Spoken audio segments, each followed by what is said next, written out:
Welcome to Classic Game Room, where I'm reviewing a game that's considered a cult classic for the original Xbox. This is Crimson Skies: High Road to Revenge.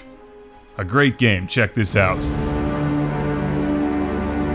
Crimson Skies is not a series I was familiar with. In fact, I'd never heard of it until a fan sent this game to the show. An impressive 2003 release for the original Xbox. Published by Microsoft Studios, so it was an Xbox exclusive and can be downloaded for the 360 now.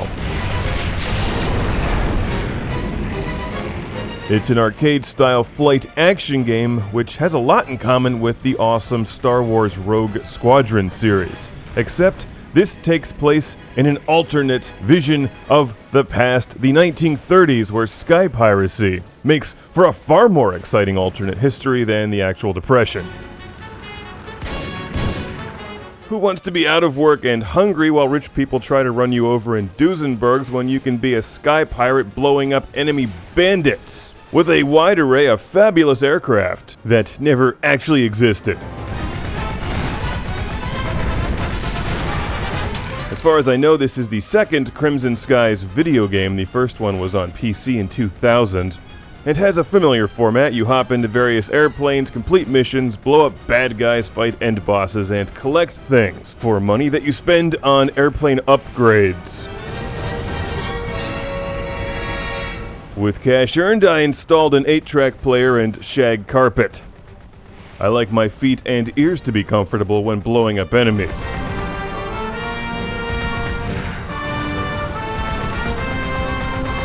And as you can hear, your ears will be comfortable because the music in Crimson Skies is really well produced and totally captures the 30s adventure Indiana Jones style plot in this game. Oh, I'm sorry, is the station owner around? You're looking at her. Name's Maria. You own this place? I didn't know they let dames own properties. Oh, you're such a slob, Nathan. If I didn't know better, I'd say you were flirting with me. This has such a nice cheesiness, which is a refreshing change from all of the dark plots and games that take themselves way too seriously. Reputation as a charmer. You sure make a terrible first impression. This is your captain speaking. All broads in this airplane not named Nathan Zachary, please be quiet.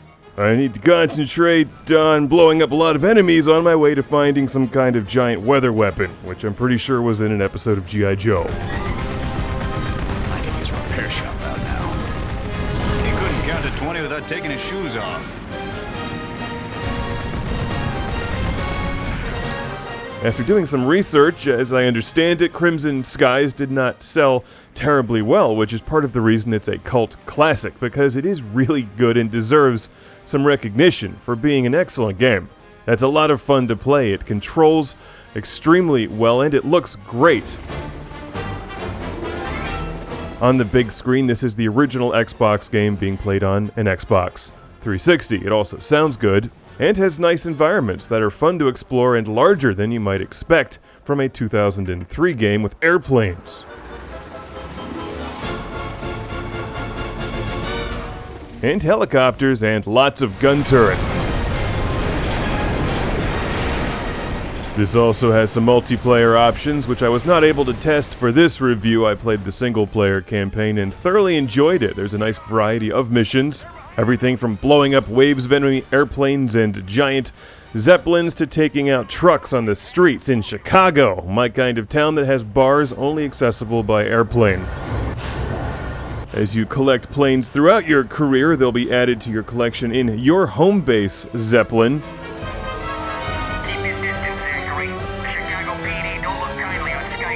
Each of which has slightly different handling characteristics and guns, but the original Devastator is always the best. As you're about to see, the planes take a lot of abuse. You can bump into things, but it still packs quite a challenge, as you'll frequently be outnumbered in combat and have to refine your machine gunning skills frequently in aerial battles.